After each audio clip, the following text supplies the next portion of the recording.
আমি একজন medical doctor. Sorry, আগের প্রশ্নটায় আমি একমত ছিলাম না। আসলে একটা কথা প্রচলিত আছে যে পৃথিবী রহস্যে পরিপূর্ণ।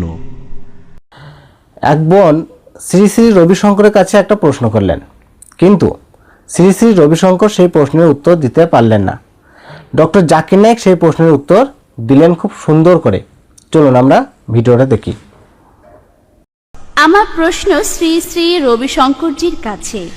মহাভারতে একথা বলা আছে যে অভিমন্যু মায়ের পেটে থাকার সময় কিভাবে চক্রবুদ্ধে ঢুকতে হবে সেটা শুনে ফেলেছিল, কিন্তু একথা বিজ্ঞানে প্রমাণিত যে পেটের ভিতরে ভ্রূণ কিছুই শুনতে পায় না। আপনি এ ব্যাপারে কি বলবেন? আসলে একটা কথা প্রচলিত আছে যে পৃথিবী রহস্যে পরিপূর্ণ, আর আমরা আসলে জানি না। আমি এখানে অভিমন্যুর পক্ষ নিয়ে কথা বলবো না, তাই যদি এর মধ্যে ভালো কিছু পান সেটা গ্রহণ করুন, আর যদি মনে করেন এটা সম্ভব নয়, ঠিক আছে, হতে পারে, আর কয়েক বছর পর আপনি বলবেন এটা সম্ভব। কারণ একটা সময় আমাদের বিজ্ঞান মনে করতো টেস্ট টিউব বেবি টাইপের মতো কোনো কিছু নেওয়া সম্ভব নয়, কিন্তু মহাভারতে লেখা আছে যে কুন্তী তার সন্তানের ভ্রূণ বিভিন্ন জায়গায় রেখে দিয়েছিল। আর এই যে সব পুরাণ আর ইতিহাস, এগুলোর বাইরের অর্থটাই শুধু নিলে চলবে না, এগুলোর গভীরে প্রবেশ করতে হবে।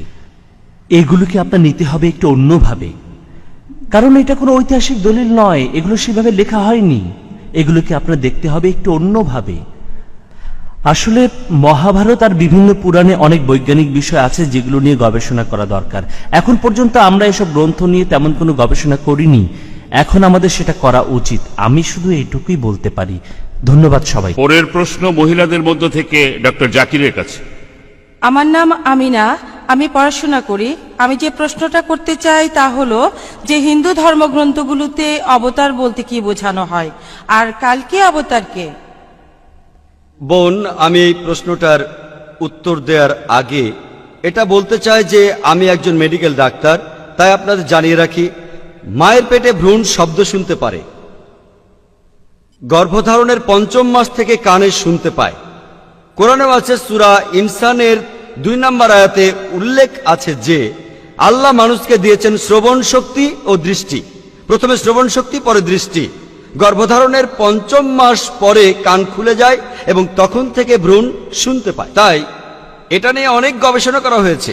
এজন্যই ডাক্তাররা অন্তঃসত্ত্বা মহিলাদের ভায়োলেন্ট সিনেমা দেখতে নিষেধ করে থাকেন, এতে ভ্রূণের ক্ষতি হয়। তাহলে ভ্রূণ শুনতে পারে। সরি, আগের প্রশ্নটায় আমি একমত ছিলাম না। এখন